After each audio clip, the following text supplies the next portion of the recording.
Pagong at Matching ay matalik na magkaibigan. Mabait at matulungin si Pagong. Subalit, si Matching ay tuso at palabiro. Isang araw, sa kanilang paglilibot sa kagubatan, nakakita si Pagong ng isang puno ng saging. Matching! Matching! Tingnan mo ang puno na saging na ito. Maganda ang pagkakatubo. Gusto ko itong itanim sa aking bakuran para pag nagkabunga ay makakain natin ito. Masaya ang sabi ni Pagong. Gusto ko rin ng saging na yan, Pagong. Ibigay mo na lang sa akin.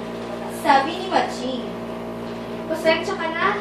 Gusto ko rin kasi nito. Kung gusto mo, hatiin na lang natin. Hatiin? O sige, pero sa akin na itaas na bahagi. Yung parte na may dahon, ha? Nakangising sabi ni Matching. Ha? Sa akin ang ibang bahagi? Tanong ni Pagong. Oo. Wala akong panahon para magpatubo pa ng dahon ng saging, kaya sa akin na lang itaas na parte. Sabi ni Matching. Umuwing malungkot si Pagong, dala ang kalahating bahagi ng saging na may ugat. Samantalang, si Matching ay masayang umuwi, dala ang madahon na bahagi ng puno. Inalagaan ni Pagong ang kanyang halaman. Araw-araw, dinidiligan niya ito at ilalagyan ng pataba ang lupa. Ganoon din ang ginawa ni Matching. Subalit, makalipas ang isang linggo, nalanta na ang tanim ng saging ni Matching. Si Pagong naman ay natuwa na makita niya may umusbong na dahon sa puno ng saging. Lalo nitong inalagaan ang tanim hanggang sa mabunga ito ng hitik na hitik. Nainggit si Matching nang makita ang bunga ng saging sa halaman ni Pagong. Aba, magkabunga ang tanim mo. Paano nangyari yun? Ang aking tanim ay nalanta at natuyo. Inalagaan ko kasi na ito na mabuti. Malaki ang pag-asang tutubo ang bahagi ng halaman na pinutol kung ito ay tuban. Paliwanag ni Pagong. Kaya pala nalanta ang aking tanim. Nang gigigil na sambit ni Matching. Mukhang hinog na ang mga bunga nito. Halika, tingin natin. Anyayaya ni Matching. Gusto ko sana, kaya lang masyadong mataas ang mga bunga. Hindi ko kaya akyatin.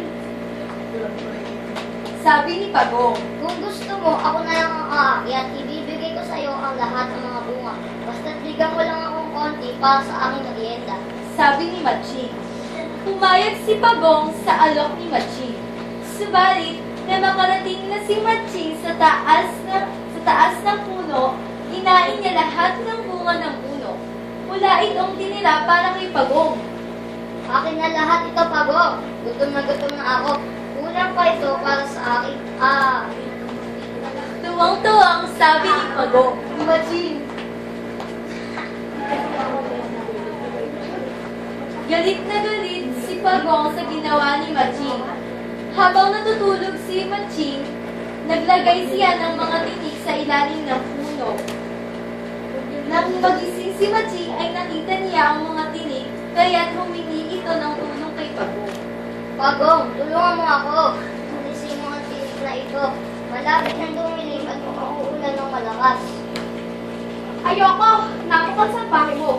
Lagi mo na lang akong iniisahan. Aalis muna ako. Mukhang malakas sa ulan. Uuwi muna ako. Sabi ni Pagong, sabay alis papunta sa kanyang tirahan. Makalipas ang ilang sandali, nagsimulang bumuhos ang malakas na ulan. Walang nagawa si Matching kundi bumaba sa puno ng saging.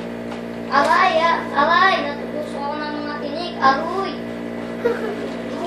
Daing ng tusong Matching.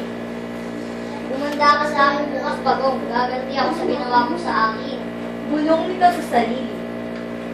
Kinabukasan, kahit mahapdi pa rin ang sugat ni Matching, ay hinanap niya si Pagong. Nakita niya itong naglalakad sa may kapuhuyan. Hoy, Pagong! Umanda ka ngayon. Anong gagawin mo sa akin? Dadagdagan kita ng pinong-pino. Sabi ni Matching. Nag-isip ng paraan si Pagong para maisahan ang tusong Matching. Oo, sige. Tagtarin mo ako ng pinong-pino at pagputol-putulin ng gayon ako ay dadami at susugurin ka namin ng mga parte ng katawan kong pinutol mo. Ah! Sabi ni Pagong. Aha, susunugin na lang kita hanggang sa maging abo ka. Hindi ka ba nag-iisip, Maching? Hindi kami tinatanggal ng apoy. Nakikita mo ba to ang makapal at matibay kong bahay? Kahit ang pinakamatinding apoy ay walang panama dito. Magyayabang ni Pagong. Nag-isip na naman ng malalim si Maching hanggang sa maisipan niyang pumunta sa dalampasigan. Tignan natin kung hanggang saan ang tapang mo. Tatapong kita sa dalampasigan hanggang sa malunod ka. Ah. Lihim na natuwa si Pagong. Nagpanggap ito ang takot sa dalampasigan. Nako! Huwag mo akong itatapon sa dalampasigan. Takot ako sa tubig at hindi ako marunong lumangoy. Parang awa mo na. Nagmamakaawa ni Pagong. Tuwang-tuwa si Maching sa pag-aakalang magagantihan niya si Pagong. Todo lakas niyang itinapon sa dalampasigan ito. Nagulat ito na makitang marunong lumangoy si Pagong. Ang bilis-bilis ng pagkilos ni Pagong sa tubig. Kung mabagal ito sa lupa, ay parang ang gaan ng katawan nito sa tubig. Ha!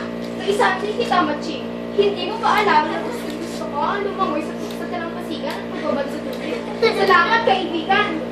Natutuwang sabi ni Pagong. Malungkot na umuwi si Maching at naisip niya na napakasakit pala na maisahan ng isang kaibigan.